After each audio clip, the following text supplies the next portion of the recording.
Time is ticking for quarterback DJ Uiagalelei. Last night, we saw the Clemson Tigers face off against the Georgia Tech Yellow Jackets in the last game of Week 1.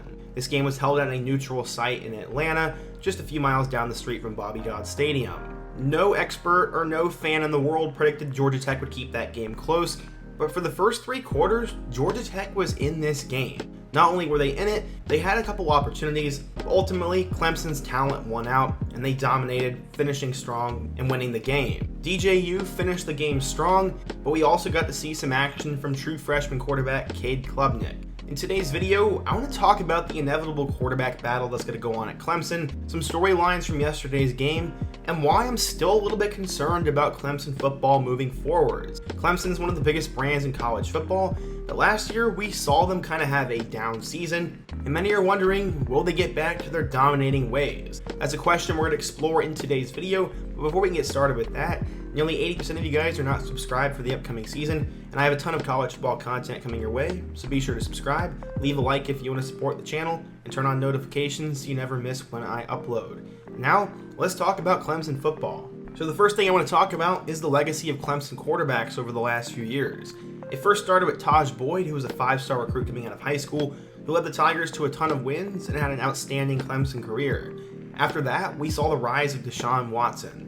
He was a 5-star quarterback coming out of the state of Georgia, and he took over and brought the Tigers program to new heights. He won a national championship and became a first-round pick, while arguably becoming the best quarterback in Clemson football history. After that, we saw 1 year of Kelly Bryant before their new 5-star phenom, Trevor Lawrence, came in. He was a quarterback who was also from the state of Georgia, and he won a national championship while he was there, put up big numbers, and became the number 1 overall pick in 2021. He left a little bit to be desired his last 2 years at Clemson, but overall, he was a superstar, and Clemson was continuing the trend of having elite quarterback play. In 2020, we got to see a glimpse of the future. DJ Uiagalelei was another 5-star quarterback recruit, this time coming out of the state of California. Many were pegging him to be just as good or better than Bryce Young, and DJ showed immense potential in 2020.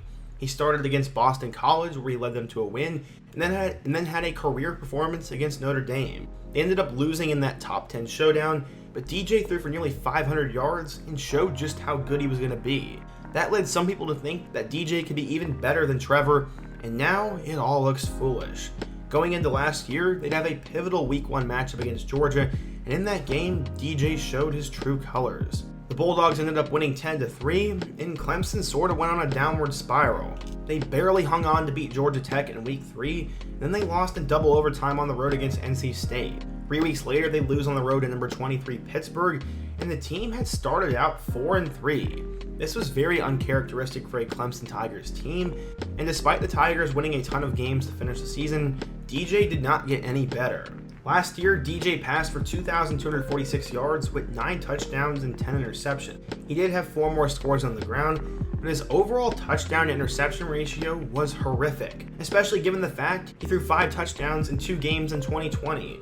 This made absolutely no sense, and many were wondering if DJ would step it up in 2022. I mean, the offensive line was probably going to be a little bit better, the receivers were probably going to be better, and they had some new coaches, so many expected DJ to break out in 2022. Except, he'd have to fend off a superstar high school player.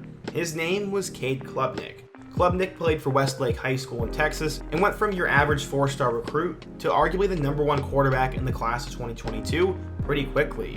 He beat out Quinn Ewers in a playoff game, and that's when the hype really began to emerge for him. Klubnik finished his high school career with 7,390 passing yards, 86 passing touchdowns, and only 7 interceptions. He won an insane amount of games for his team as well, and as I said, blossomed into a 5-star recruit. For a while though, it looked like he was not going to be Clemson's quarterback.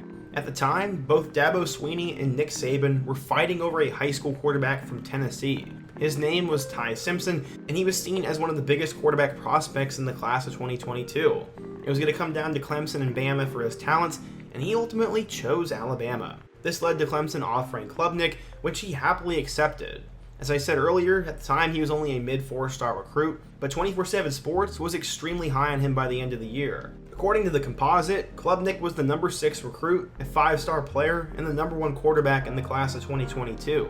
24/7 Sports themselves had Drew Allar as the top guy, but either way, Klubnik was a 5-star player who was going to try to push DJ from the moment he stepped on campus. Everyone pretty much assumed that Uiagalelei would be the starter, but Klubnik had a great spring game. This led to many people speculating that Klubnik could take over as a starter, or at least make things very interesting going into the summer. That's exactly what would happen, but Dabo put a stop to it. He said that DJ was the starter, talked about how he had lost weight, and how he was ready to break out in 2022. Some of the Klubnik hype started to die down, but yesterday, it all surfaced again. Clemson opened their season in conference play against Georgia Tech last night, and DJ left a lot to be desired. He finished 19 of 32 for 209 yards and a touchdown. He didn't throw an interception, but his QBR was 39.4, which is ranked 94th in the country. No offense, but that's not going to get it done for a Clemson quarterback. Based on how DJ played last year, many have put the pressure on him to perform right away. Georgia Tech does not have the most talented defense in the world, and he has had all summer to prepare for this. DJ, in my opinion, was not impressive at all, and putting up one touchdown in your debut does not help your case. I just don't think he's that good, and he's a game manager. Could he be a lot better at another school? Yes, but Clemson football has a different standard for their quarterbacks. So, how did his backup Cade Klubnik do last night? Well, he ended up going 4 of 6 for 50 yards and a touchdown. Yes, it was in garbage time, but A, he looked more confident, B, he had the same amount of touchdowns as DJ, and C, many Clemson fans have already been saying it's time to put him in. Cade did himself a lot of favors with that performance, and he also passed the ball to Dabo's son Drew, which I can't help but think will earn some rewards in the eyes of Dabo. While Coach Sweeney will probably come out and say there is no quarterback competition, you cannot help but think that Klubnik will likely be the starter by the end of the year. Clemson football has a standard of winning ACC titles, having great quarterback play, and competing for national championships. Dabo's going to play the guy who gives him the best chance to do that, and right now, unless DJ steps up in a big way over the next few weeks, I cannot help but think he's going to roll the dice with his freshman quarterback. We've seen it in the past. It's not like we haven't seen this before. Kelly Bryant started an entire year and led his team to a college football playoff. He started to struggle early on during 2018, and he honestly looked a lot better than DJ does right now, and he was still benched in favor of Trevor Lawrence. Maybe it's a crime to compare Trevor to Klubnik, but both these guys are 5 stars, and Cade right now looks like he has more talent than DJ does. If Uiagalelei doesn't unlock his potential soon, he's going to be on the bench, or at worst, entering the portal. In terms of my expectations for Clemson this year, it rides and dies by the quarterback. Things pick up in a couple of weeks as they go on the road to Wake Forest and then host NC State at home. These are 2 of the better teams in the ACC, and then after that, they also have Florida State and Notre Dame. They finish the season with Miami and South Carolina, and right now their schedule doesn't look like a walk in the park. Even if DJ doesn't play that well and Cade doesn't start, I still have Clemson winning probably 10 plus games, but right now the Tigers don't have the same vibe and the same swagger they used to. Yesterday's ground game left a lot to be desired, as Will Shipley only ran the ball for 42 yards, but he did have 2 touchdowns. Phil Maffa and Kobe Pace also got a couple of carries, but if Clemson's not going to have a great passing game, they need to dominate on the ground, and neither of which are happening right now. I also do have to give credit to DJ for having a rushing touchdown, but overall, I'm just not sold on him. But what do I know? If you're a Clemson fan, who is the better quarterback, and who do you want Dabo to roll with? Do you want DJ to keep going out there, or do you want to take a chance on the freshman? Let me know down below. Give me your thoughts on the battle. Give me your thoughts on this season and your expectations. And if you're a fan of another school, also let me know your thoughts, and let me know another player, topic, or situation I can address in my next video. Before you go, don't forget to leave a like, subscribe if you're new, and check out all my other videos on the end screen. Hope to see you guys again soon, but until next time, peace.